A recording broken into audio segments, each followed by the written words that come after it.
My best friend Sophia is what you'd call a man magnet. She's stolen 8 of my boyfriends, and now she's set her sights on CEO Ethan Blackwood. This time, though, she actually succeeded in landing the ultimate catch. Finally, I thought I could have a normal relationship with my boyfriend while she was busy conquering Ethan. But just as my boyfriend and I were about to get married, she struck again, stealing him right from under my nose. And Ethan caught them in the act. To be precise, Ethan and I caught our respective partners cheating together. We stood outside that hotel room, listening to our lovers. Well, let's just say they were having quite the time. Ethan's face was a mixture of embarrassment and rage, probably the first time this powerful CEO had ever been cheated on. I looked at him and said, "What do you think? Want to get back at them? How about we give it a try?" Sophia Matthews is the kind of beautiful that stops traffic. Walking down any street in Manhattan, she draws stares like a magnet.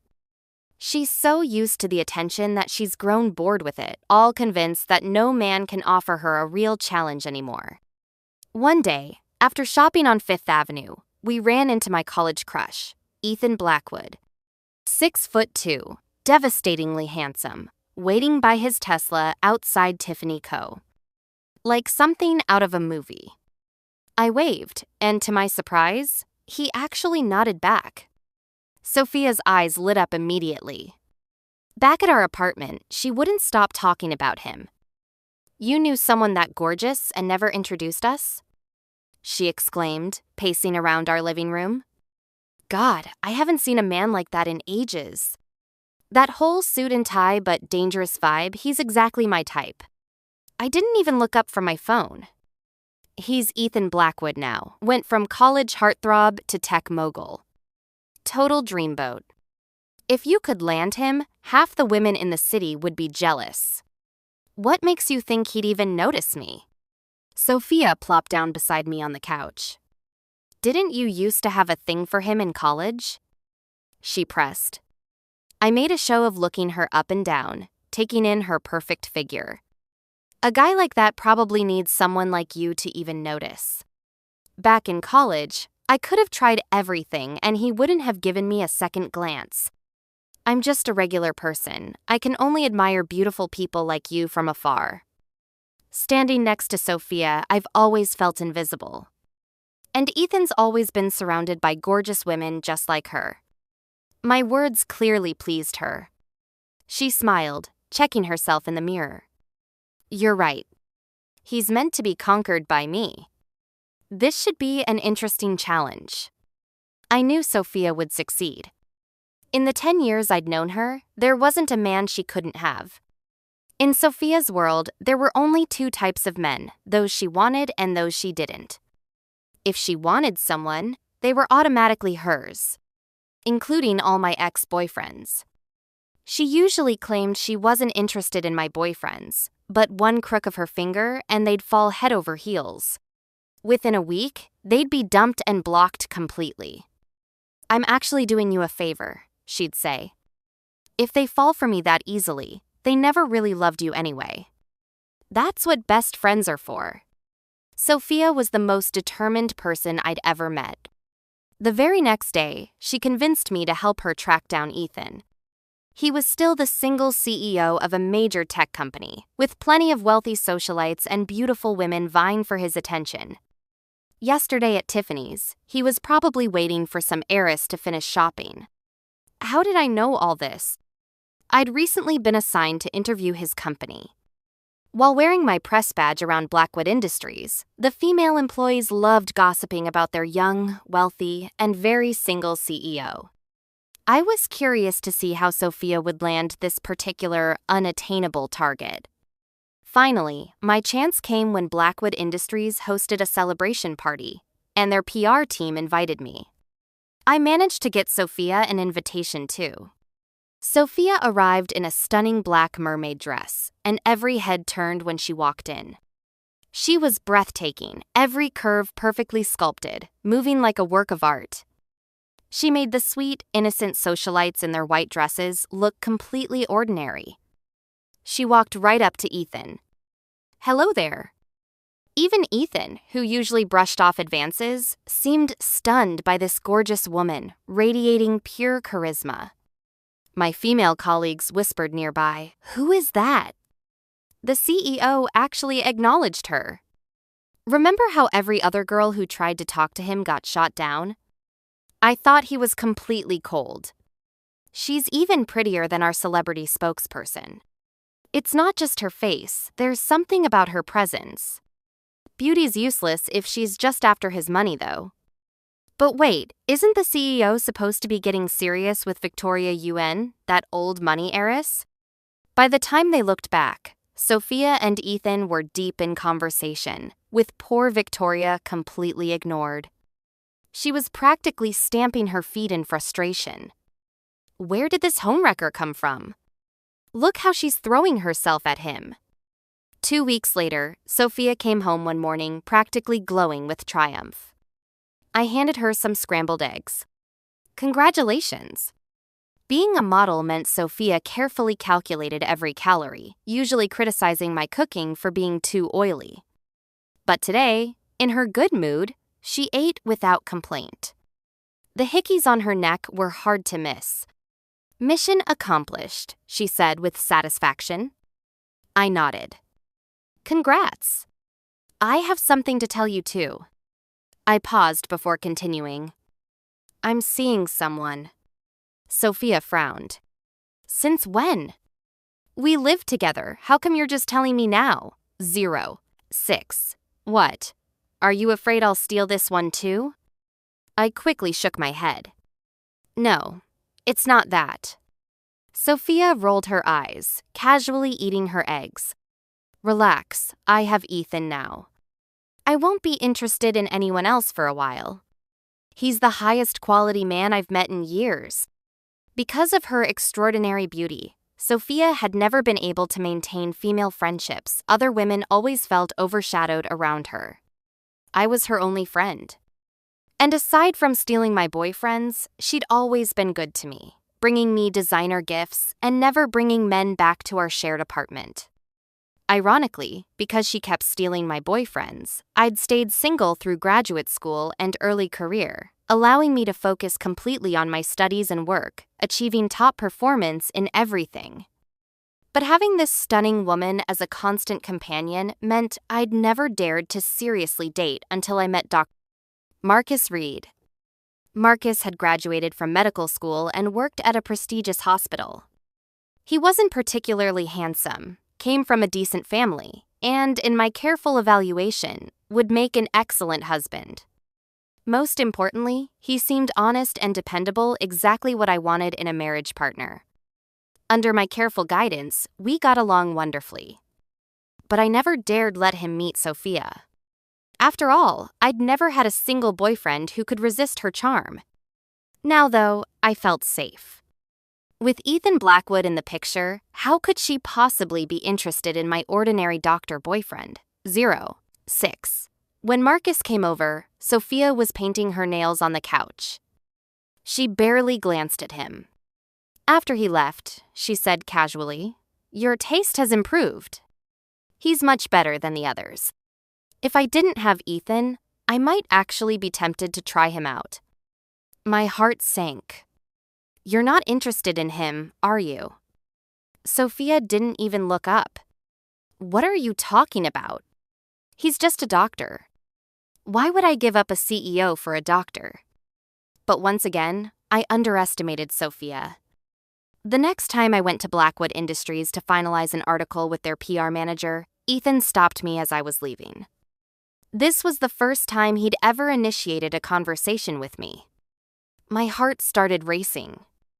This definitely wasn't about work. A CEO wouldn't seek out a small-time journalist like me unless it was about Sophia. Sure enough, Ethan cornered me and asked, "Do you know what Sophia's been up to lately?" I shook my head honestly. "I'm not sure. She said she had a date with you today and left early." Ethan's brow furrowed. "She didn't have any plans with me today." "Oh?" His expression grew cold. "So where did she go?" "You're her best friend. You must know." Take me to find her. As a businessman, he spotted my press badge and continued, I'll guarantee you can interview not just me, but several other tech CEOs in the city. Exclusive interviews. When I hesitated, he sweetened the deal. I promise exclusive access, just for you. I was at a crucial point in my career advancement. His offer was undeniably tempting. I looked up at Ethan's face and made my decision. If he insisted on discovering the truth about his cheating girlfriend, who was I to stop him? I think I heard her mention the desserts at the Meridian Hotel are amazing. She's brought some back several times recently. This time of day, she might be. Ethan's expression grew even colder. He'd probably never invited Sophia to the Meridian Hotel. Someone else was enjoying her company there, and I already knew who. I rode in Ethan's luxury car to the hotel. Using his connections and influence, we easily found the suite registered under Sophia's name. Standing outside the door, we could hear exactly what we expected. Sophia's voice was filled with excitement and pleasure. Slower. I really can't take it anymore. Do you feel like this when you're with her? Came a male voice. Of course it's you. She's like a dead fish in bed. Nothing like you, baby, with all your tricks. But you're still going to marry her. Men say one thing and do another, followed by more sounds I won't repeat. Ethan and I listened for several minutes. My face grew paler while Ethan turned red with rage. He was about to kick down the door when I grabbed his sleeve. The man in there, I whispered awkwardly, I think that's my boyfriend. Ethan immediately calmed down, looking at me with something like sympathy. We ended up in the hotel restaurant, sitting in uncomfortable silence. From his icy expression, I could tell he'd actually fallen for Sophia. He was even using a phone case she'd given him, completely at odds with his usual corporate style. What he didn't know was that Sophia loved giving phone cases to men she considered high quality, a childish way of marking her territory. I broke the silence first, my eyes welling up. That was my boyfriend in there. Sophia only met him once. We were supposed to get married. The invitations were printed, just not sent out yet. We'd booked the venue for next month, our parents had met, the apartment was ready. Ethan finally looked up. Sounds like you have it worse than me. My eyes filled with tears as I fought back the bitterness. I never expected. God. Perhaps it was the camaraderie of two people who'd been betrayed, but this powerful CEO actually tried to comfort me. Maybe this is fate helping you see his true colors now. Better than finding out after the wedding, right? Ethan was probably experiencing his first betrayal, speaking with righteous anger. But I was different. I'd been betrayed 5, 6, 7, 8 times. I was far too familiar with this feeling. Even when Sophia hadn't shown any interest in Marcus, I'd sensed her growing curiosity. I slumped over the table dramatically. We've known each other for 7 or 8 years. Every single time, she steals my boyfriend. But this time was different. We were getting married. I thought once we moved out together, I'd never have to deal with this again. I was so stupid. I thought, with her dating you, she'd finally leave my relationships alone. I snuck a glance. Ethan's face had gone even greener, like he'd swallowed a fly. When we'd first entered the restaurant, we'd ordered some desserts, but Ethan hadn't touched anything. He looked genuinely nauseated. Through my tears, I looked up at him. Mr. Parted, Blackwood, can I ask a small favor? Could we please not expose this yet? I want to think things through.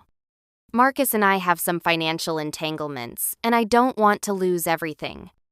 Ethan agreed, but warned it couldn't be for long. He didn't want to deal with any scandals. I promised to handle it quickly, and we exchanged contact information. After 10 years of knowing him, this was the first time I'd ever had his number. I was so excited I couldn't sleep that night.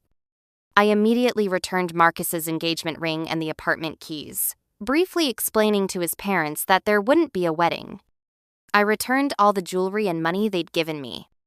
His parents, being decent people, kept saying Marcus had wronged me and that I was a good girl. It made me feel somewhat guilty. I'd also been smart enough not to send out the wedding invitations yet, so I didn't have to explain to friends why the wedding was canceled. Marcus knew it was over, but being a decent person, he didn't grovel. He just asked, "Did I do something unforgivable? Is there really no chance for us?" I told him coldly, "None." Then I blocked him on everything. Even Marcus was shocked by my efficiency. He stared at me handling all the arrangements and said, "Did you ever actually love me? You seem like a complete stranger now." I didn't like losing control of the situation. "Marcus, you cheated first. If you hadn't, we'd be married by now." Within a week, I texted Ethan, "Boss, everything's handled. Mission accomplished." He replied with, "Okay." After a while, I sent another message, "Don't you want to get back at her?" Ethan took a long time to respond, the chat showed, typing for ages, but no message came through. I thought this medicine wasn't strong enough yet. He didn't trust me enough. I needed him to willingly enter my world. I knew Ethan would immediately break up with Sophia. Someone that proud couldn't tolerate a cheating partner. Sophia used to visit Ethan's company occasionally, but it had been a week since anyone had seen her there. True to his word, Ethan helped me secure interviews with several major tech CEOs in the city. My boss was thrilled, and the company was amazed. "How did you get meetings with them?" They usually only talk to major media outlets. And they're rarely even in the city. I made up a story about hiring paparazzi to stake out their offices and using former classmates who worked at their companies. The truth was, with Ethan's connections, getting 30 minutes with these moguls was easy. My colleagues and bosses were impressed by my dedication. I received the biggest project bonus that quarter, and everyone assumed I'd get this year's promotion. Career success, but I needed romantic success too. After Ethan dumped her, Sophia fell into a deep depression. This was her first time being dumped, and so decisively too. Usually, even when she was caught interfering in relationships, men remained obsessed with her. She'd always been the one to end things, never the other way around. This rejection devastated her. She even tried going back to Ethan several times, but he refused to see her. "I don't understand," she complained. "We got along so well before. What is he thinking? Was he just using me?" I handed her a face mask. "This is the first time I've seen you this defeated." "I guess even gorgeous women can get their hearts broken." Sophia snorted, applying the mask while deep in thought. "I need to make him pay for rejecting me." I was working on my laptop, deliberately pulling up a photo of a man.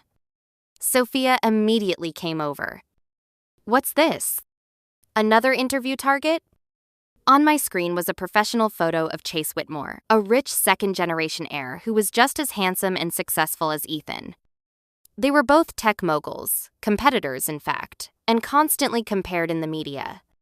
While Ethan had built his success from nothing scholarships, elite schools, successful startup Chase was old money, born at the top of the pyramid.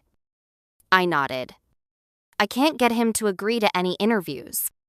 Chase grew up abroad and doesn't like the local media scene. He's much harder to reach than Ethan, and since their companies are competitors, he's resistant to us after we interviewed Ethan." Sophia's eyes narrowed. "I'll help you. This should be easy." I smiled. "You'll really need to bring your A game." Somehow, Sophia managed to land the elusive Chase Whitmore. When she came home carrying a Hermes crocodile Birkin bag, she gave me a triumphant smile. Rich kids and self-made men are totally different. This guy's way more generous. She patted the expensive bag. "Don't worry, once he's completely in love with me, I'll set up your interview." That's what best friends are for, right? There would be no interview for me, but their relationship became very public very quickly. Chase was naturally flashy, always attending celebrity events and charity galas. Soon, Sophia was photographed on his arm, with media outlets reporting her as his new girlfriend. Previous rumors about her and Ethan were also dug up. Though they'd been discreet, paparazzi had caught them together before. The love triangle made the story even more intriguing. Oh my God! So Sophia dated both Chase and Ethan? That basically makes Chase and Ethan boyfriends by extension. This Sophia girl is incredible, playing these men like puppets. She's gorgeous, though.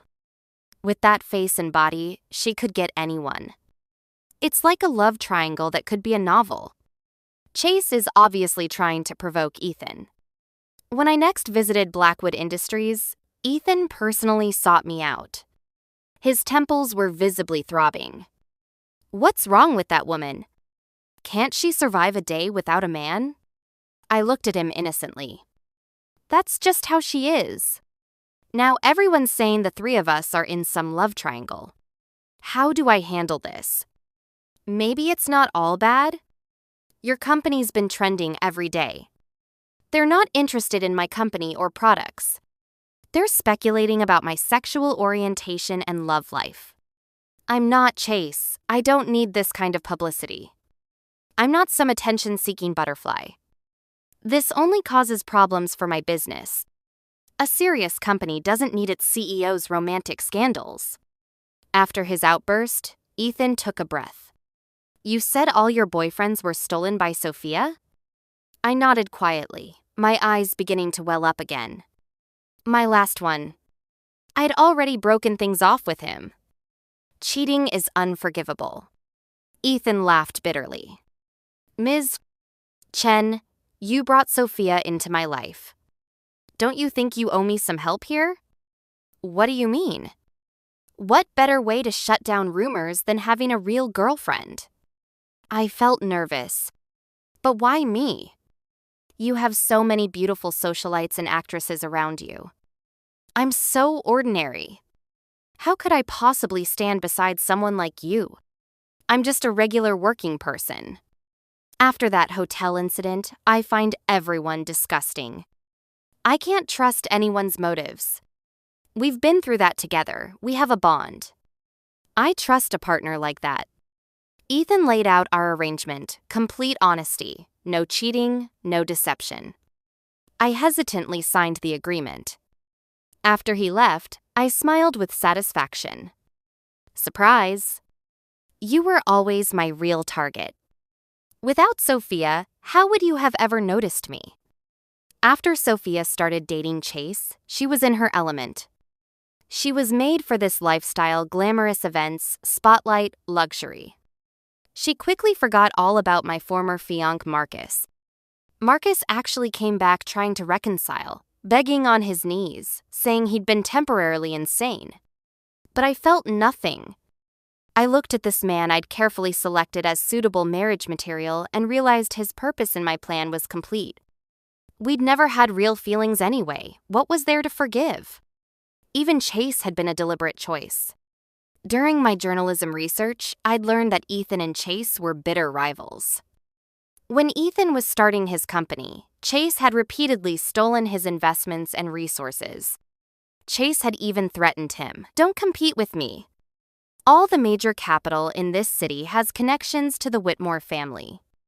You're barking up the wrong tree. Ethan had struggled against this reality until Chase temporarily went abroad, giving him breathing room. If anything could make Ethan lose his rational mind, it would be Chase. And someone like Sophia, who loved challenges, would naturally be drawn to a playboy like Chase. Since becoming Ethan's girlfriend, my career had reached new heights. With his connections, I had access to exclusive stories. In return, I used my media resources to create some negative coverage of Chase. I didn't even need to make things up. A trust fund baby versus a self-made entrepreneur, guided correctly, and public sympathy naturally sided with the relatable underdog. I crafted Ethan as the sympathetic figure who'd overcome adversity through pure determination. Meanwhile, Chase's messy romantic history was fair game serial dating, alleged pregnancy scares, cheating scandals from his younger days. Even without concrete evidence, the internet loved to speculate about entitled rich kids. I can't believe we're getting drama this juicy. Can Chase actually be serious about Sophia? This seems gross. Having money doesn't mean you can treat people like objects. Maybe he's just trying to get back at Ethan? They're always competing. I actually feel bad for Ethan. Total rags to riches story, and I'm genuinely inspired. When I get money, I'm buying his products to support him. Sophia didn't care about Chase's past. She'd had her own complicated history. Being talked about was better than being ignored. But for Ethan, I knew he could tell this media campaign was my work. I understood that shared enemies weren't enough in a relationship. I needed to prove my value. Otherwise, what would distinguish me from any other ally? Finally, Ethan brought me to a public event, a charity gala where money transformed even someone ordinary like me into someone who belonged. When Sophia walked in on Chase's arm, her smile visibly faltered for a moment. Ethan looked at the couple with interest. How does it feel to pick up someone else's trash? That's how he and Chase were the moment they saw each other. The claws came out. Chase pulled Sophia closer, dramatically kissing her neck. Beautiful things should belong to the most powerful person. Free love, you know, Ethan? Sophia played along, melting into Chase's embrace. They were practically making out in public. Ethan glanced at Sophia with disgust.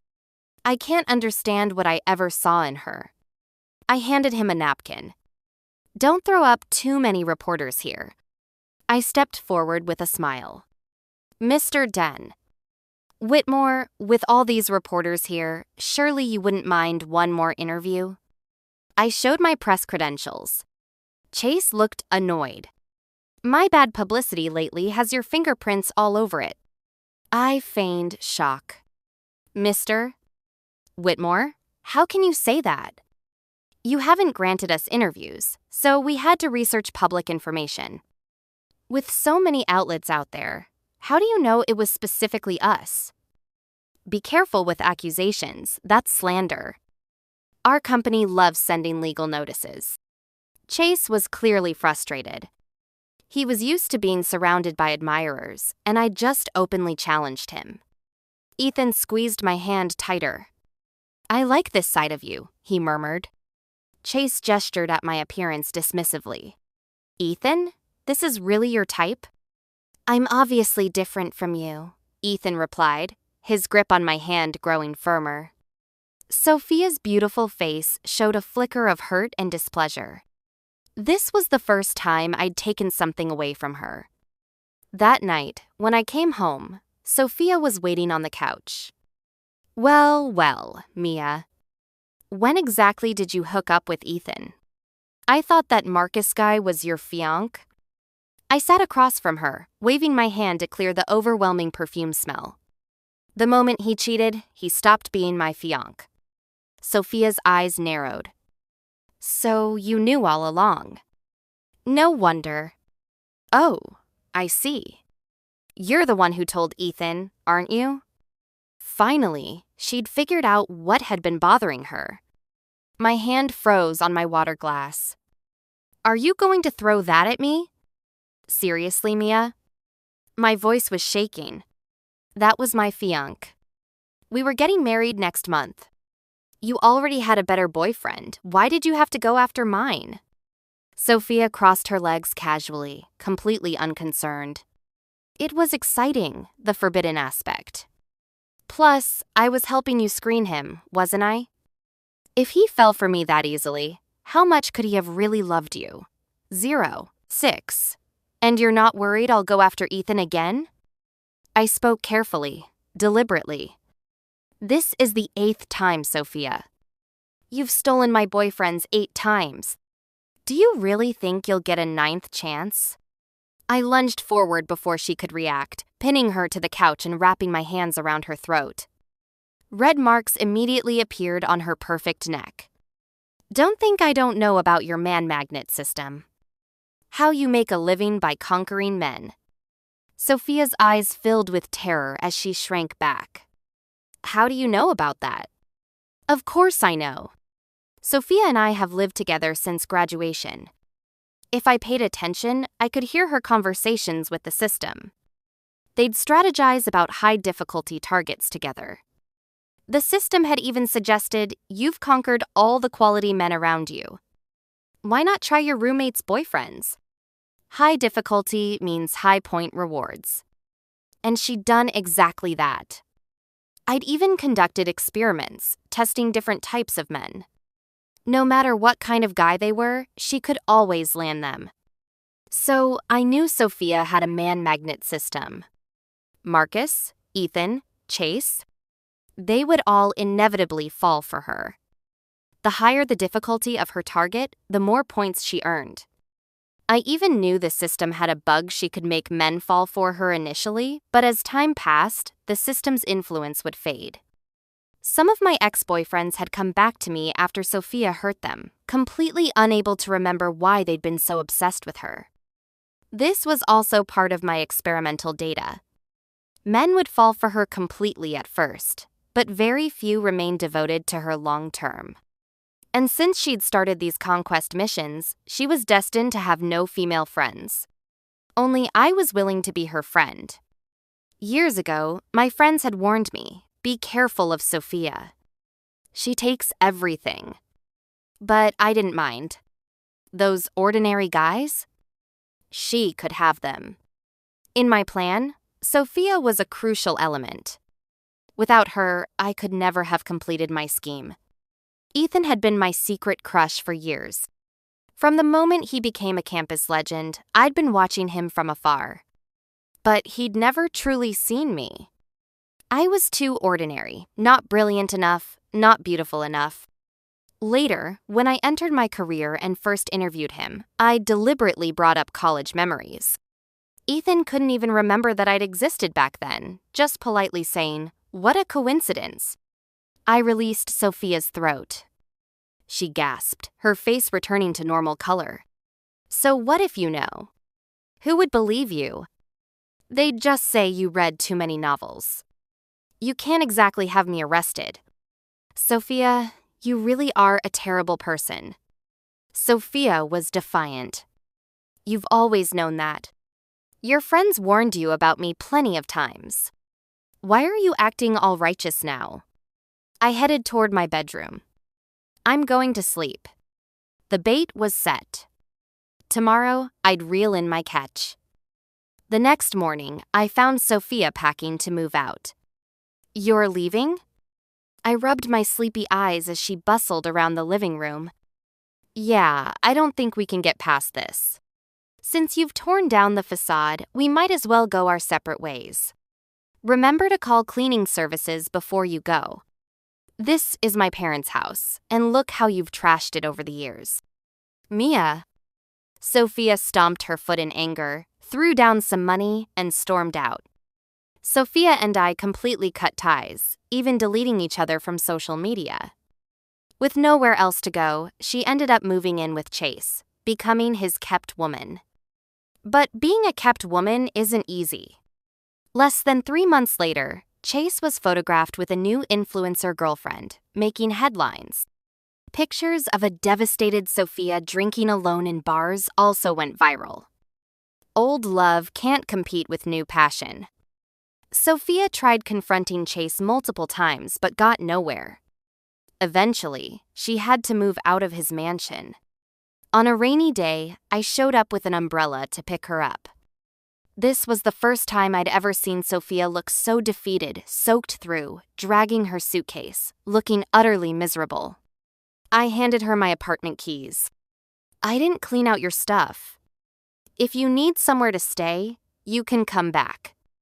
Tears streamed down Sophia's face. Mia, you're still willing to take me in. God, you don't know what a bastard Chase is. 0. 6. I patted her head and helped her into a taxi. Don't worry. We won't let him get away with this. Of course, Chase would abandon Sophia for a whole garden of other flowers. Even the initial passion couldn't compete with the excitement of new conquests. But Sophia wasn't the type to take this lying down. Ethan's coldness had already infuriated her. She definitely wouldn't let Chase cheat on her. My gesture moved her to tears. I'm sorry. Mia. I did so many terrible things. I should never have stolen your men. It's okay. Let's get revenge on him together. You lived at his place for months. You must know some secrets. Don't rush. Rest first. Then we'll talk. What Sophia didn't know was that without her, I never would have received such a generous gift. 3 days after Sophia moved out of Chase's mansion, I published a major expose on his company. Behind the glamorous facade lay a business bleeding money, unable to go public due to financial crisis. Was this incompetence or deliberate fraud? A trust fund baby whose company existed only because of family money, spending all his time partying instead of working on products. I included detailed records of Chase's activities over the past 3 months. He'd missed even his own company's product launches, too busy juggling multiple women. The internet erupted. Holy shit, this guy's a time management genius. Multiple girlfriends in one day? Just be a rich kid then. 0. 6. Stop trying to play entrepreneur when you clearly don't care about your products. Yeah, I bought their electronics once. Terrible quality, broke constantly, and customer service was useless. This journalist has guts reporting on this. Aren't they afraid of the Whitmore family's retaliation? I wasn't afraid of Chase's retaliation. Any move he made against me would only strengthen my position with Ethan. My editor was thrilled with the traffic. Mia's been on fire this year. Our annual performance goals are already met. As competitors, the coverage boosted Ethan's reputation even more. Blackwood Industries' stock price soared. One evening at dinner, several men suddenly tried to kidnap me, but Ethan's security stopped them. Terrified, I clung to Ethan in the car. It has to be Chase. He threatened to make me pay. Ethan immediately announced our engagement to protect me. During our time together, he discovered that I was stable, professionally competent, and most importantly, completely uninterested in the flashy social scene. Like him, I was devoted to my work. Like him, I'd been betrayed by someone close. Like him, I'd been bullied by Chase's power plays. With so much in common, what did it matter if we weren't perfectly matched in status or looks? Ethan and I quickly became inseparable. On our wedding night, Ethan held me close. I never realized how amazing you are. Having me around had made Blackwood Industries' stock price climb steadily, and his public image had never been better. Despite all the women who'd surrounded him before, I knew I was unique to him. He buried his face in my neck. Ari, you're my lucky charm. I snuggled closer. It's fate that brought us together. Yes, it's destiny. In the darkness, holding his waist, with this gorgeous man finally within reach, I thought back to all the careful planning that had brought me here, and I smiled secretly. After all this time, I finally have you, Ethan Blackwood. The end.